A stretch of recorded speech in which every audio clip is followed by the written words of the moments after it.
to today's episode of Cover to Cover with Cate and Abby. Today, we will be discussing the book Tender is the Flesh, written by Augusta Bustarrica. This book is a dystopian novel meant to examine the brutality of humans, exploitation of natural resources, and essentially the question, would humanity get to this point? Right, and the way it examines these themes is through cannibalism. So let's start with a short summary of the book. This book takes place in a post-pandemic world somewhere in Argentina where essentially a virus takes over all animal meat, making it impossible to eat. Now, with this, humans now have to find a new protein source. Human. So, the government institutes the transition, which is essentially to allow cannibalism to be legalized and exploited for profit. This effectively means that one class of humans are born and bred as essentially cattle. Our protagonist, Marcos, is a middle-aged man who inherited a meat processing plant from his father, who is riddled with dementia. And he and his wife are separated after the untimely death of their newborn son. Now, Marcos is a vegetarian, and he seemingly is disgusted by the way that the world is running right now. And one of the biggest controversies surrounding this book is the gore. We actually got a Goodreads reviewer to state her opinion, and she stated, I definitely think literature depicting graphic violence doesn't automatically disqualify it from being nothing more than an assault on the senses or torture porn. Now, all that leaves is one question. How far would humanity go under disastrous circumstances? Now, joining us here today to discuss that essential question is Dr. Chester Whitney, a renowned social psychologist. Thank you for having me here today, doll. Of course, we're excited to have you, Dr. Whitney. What are your thoughts on the gore of this novel? Well, you see, doll, I believe the gore is entirely necessary. I think it serves a very important purpose, as it allows the reader to be immersed in the complete and utter dehumanization of the humans in this society. The author forces us to take a look around us at how we dehumanize people within our own societies. The author gives readers no choice but to be disgusted how the fictional society treats the individuals, and in turn, it makes us reflect on how our government treats individuals. Thank you, Dr. Whitney, for that very interesting perspective.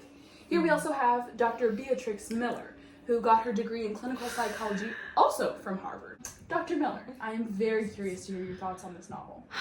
Well, initially reading this, I was quite shocked. The first 30 pages of this book is just bloody gore. I can definitely see where you're coming from. And I think that definitely proposes an interesting question. Why should we care about Marcos at all? Or should we? Well, that's the big cheese. Should we care about him at all? I'd say it's natural for readers to have sympathy for him. Additionally, we don't find ourselves disgusted by his beliefs, because throughout the entire book, he doesn't participate in the disgusting habits of the rest of society. In fact, he seems to despise the state of the world, leading readers to trust him and have some sort of sympathy. The author clearly invented this character to involve the readers in some mind games. Move on to our next topic. And let's discuss the actual intentions that the author had while writing and how it aims to comment on the greed within society. Now let's give our esteemed doctors a break here and move on to our next guest. So, actually, here today we have a very special guest. We have a literary analyst, and her name is Miss Lizzie Hartshorn. I'm curious to hear your thoughts, Miss Hartshorn. I mean, from a literary perspective, throughout the novel, we receive an inside look into the new world, new society, their new system. Of course, the reader is going to be disgusted by the in-depth description of the slaughterhouses. However, from our perspective, that description is what challenges the reader. It challenges them to take an outside perspective to consumption. Our book is a discourse on dehumanization. And the fact that the government controls the justification of slaughtering people and of, eating people, and that means it's a justifiable, means to an end.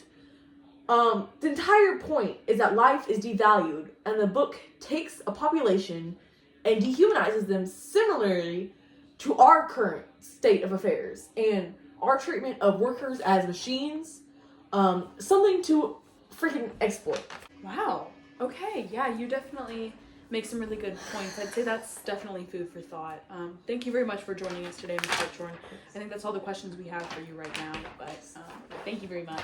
So, what I want to leave off with, before we end this episode, is kind of just a question for our audience to ponder.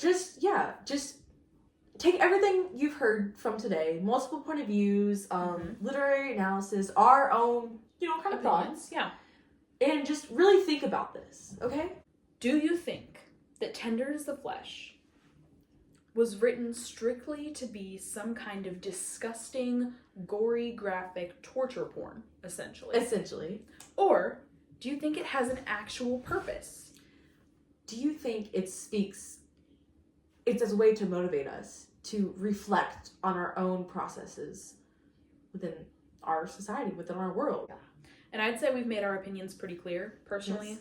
I think the book absolutely has a very strong and important message, and I don't think I've ever read another book that has left me feeling like that. It tore me up. It tore me up. It really made me think. Yeah. And not in just a way that I felt was pointless. No. It made me look at our society. That disgust is needed. Exactly, it is. You're supposed to feel disgusted. Yeah. So please tune in next time. Thank you so much for listening. This was Cover to Cover with Cate and Abby.